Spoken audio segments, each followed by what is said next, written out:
स्वागत है आपका अपने YouTube चैनल पर, जहां हम जीएसटी और उससे जुड़े महत्वपूर्ण केस कानूनों का विश्लेषण करते हैं।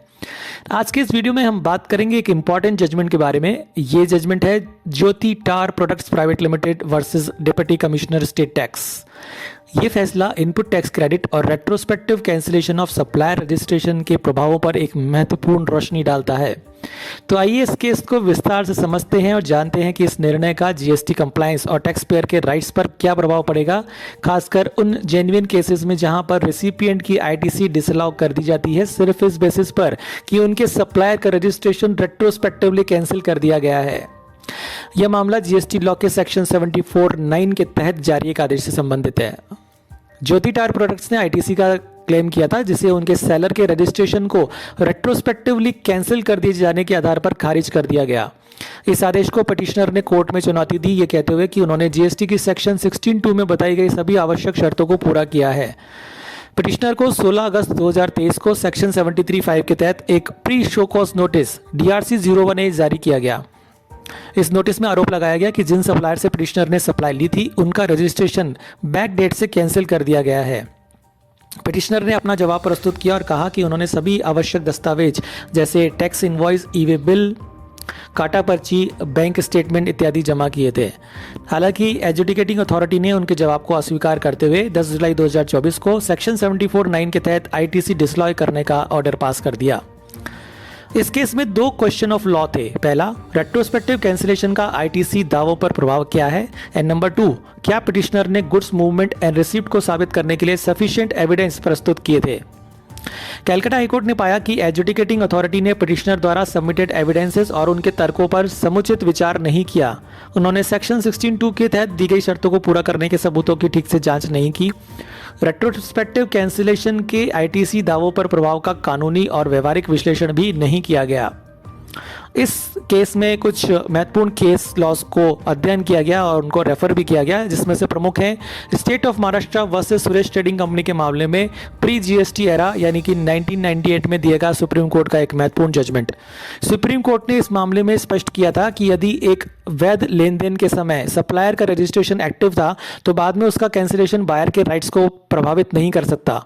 हाई कोर्ट ने इस केस में दिए गए सुप्रीम कोर्ट के इसी सिद्धांत का पालन किया। ये एक महत्वपूर्ण सिद्धांत था जिसमें सुप्रीम कोर्ट ने ये ले डाउन किया कि जहां पर सप्लायर का रजिस्ट्रेशन कैंसिल हो जाता है रेट्रोस्पेक्टिवली, तो वहां पर जेन्युइन बायर के राइट्स को इन्फ्रिंज नहीं किया जा सकता अनलेस एंड अनटिल की डिपार्टमेंट द्वारा कोई मिली भगत यानी कि कॉनिवेंस प्रूव नहीं की गई हो।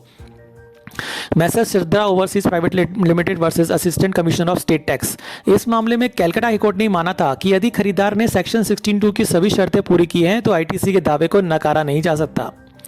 APN sales and marketing versus union of India, Delhi high court ने यहां पर यह निर्देश दिया था कि रेट्रोस्पेक्टिव कैंसिलेशन के मामलों में खरीदार की जिम्मेदारी तभी बनती है जब यह साबित हो कि उसने कॉनिवेंस यानी धोखाधड़ी में पार्टिसिपेट किया है।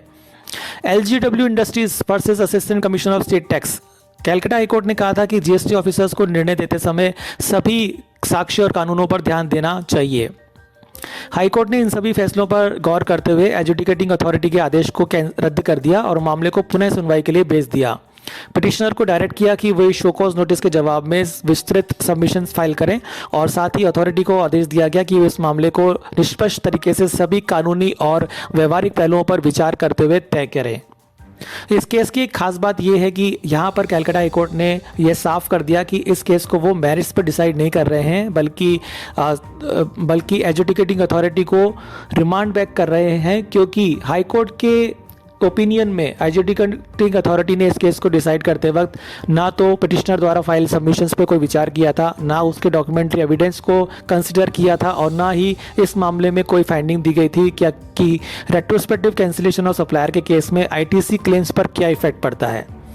इस केस से क्या सीखा जा सकता है? सबसे पहली चीज़ तो ये कि जीएसटी में आईटीसी का क्लेम करने के लिए बर्डन ऑफ प्रूफ हमेशा रेसिपिएंट पर रहता है और इस बारे में रेसिपिएंट को सभी प्रकार के साक्ष्यों को सही तरीके से प्रस्तुत करना आवश्यक है।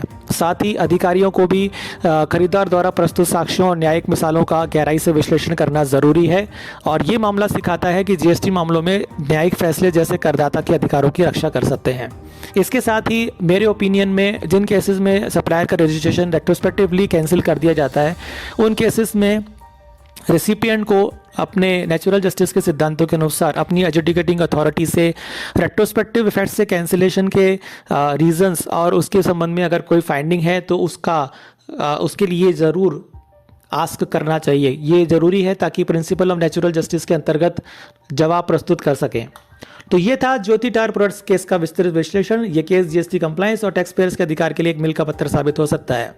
अगर आपको ये जानकारी उपयोगी लगी हो तो वीडियो को लाइक और शेयर जरूर करें, चैनल को सब्सक्राइब करना न भूलें। अगर आपके पास जीएसटी या आईटी से जुड़े सवाल हैं तो कमेंट में जरूर लिखें। धन्यवाद और फिर मिलेंगे एक नए केस लॉ के साथ।